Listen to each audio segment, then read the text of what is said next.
तुम रिकॉर्ड पे नहीं रखा, मैंने वो किया। हाँ दे दे भाई, अभी वो पानी उतरे हुए।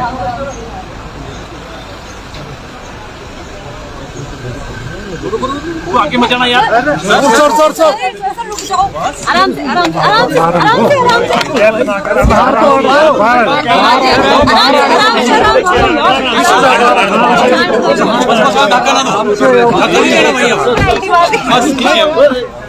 से आराम से। जी सर, गवर्नर हाउस आए थे, आप आज यहाँ पर किस चीज को लेकर? शांति। और तकरीबन 4 महीने बाद मेरी उनसे मुलाकात हुई, और 4 महीने क्योंकि चुनावों में व्यस्त रहे, क्योंकि 16 मार्च के बाद कोड ऑफ कंडक्ट लग गया था, हम भी चुनावों में व्यस्त रहे। निश्चित रूप से मेरी उनसे मुलाकात थी, क्योंकि मैंने उन्ना जाना था, तो मैं इसलिए आज उनसे कर्सी मुलाकात करने के लिए आया हूँ। कुलपति की नियुक्ति को लेकर कोई विवाद है या फिर फाइल कहीं अटकी है?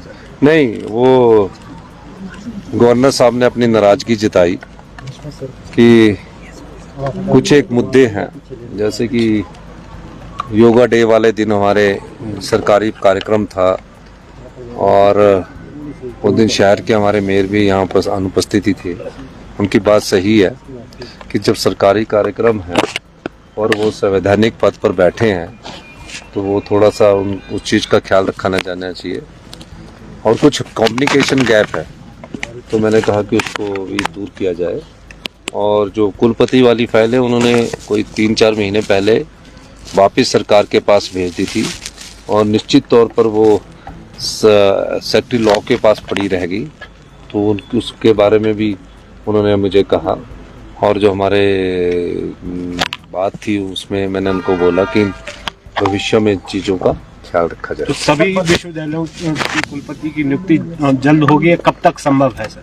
नहीं, वो तो हमारे माननीय महामहिम राज्यपाल जी चाहते हैं कि सभी विश्वविद्यालयों में कुलपति की नियुक्ति हो, और नियुक्ति के तहत वहाँ जो शिक्षा का माहौल है उसको बना रहे। उस बारे में भी उन्होंने मुझसे चर्चा की। मैंने कहा कि इस बारे में हम गंभीरता से विचार कर रहे हैं, और निश्चित तौर पर जो भी उनकी जो उन्होंने विषय मुझे कहे हैं उस पर हमारी सरकार पूरा गौर करेगी। इसके बाद शुरू हो गई है, कई जगह से नुकसान की तस्वीरें नहीं, नेचुरली प्रिपरेशन है, क्योंकि पिछले साल भी काफी नुकसान। देखिए, बड़ी विडम्बना है कि कुनिहार जैसे एरिया में भी बादल फट रहे हैं, और चौपाल में भी कल बड़ा नेरवा के पास नुकसान हुआ है। तो इन चीज़ों से हमको सबक लेना है, और मेरा सभी हिमाचल की जनता से ये अनुरोध है कि जब बरसात का मौसम शुरू होगा तो नदी नालों के किनारे नहीं जाना है, क्योंकि कहीं भी अचानक नदी और नालों में एकदम पानी बादल फटने से बढ़ जाता है, और अंदाज़ा भी नहीं होता, और वो नुकसान जीवन को कर जाती है। तो हम इस बारे में हमने एहतियात बरतने की मैं जनता से अपील करता हूँ। और हमारी जो डिजास्टर एरिया है उसकी एक मीटिंग हो चुकी है, और निश्चित तौर पर भविष्य में पिछली साल की तरह आपदा ना आए, भगवान से यही प्रार्थना करते हैं।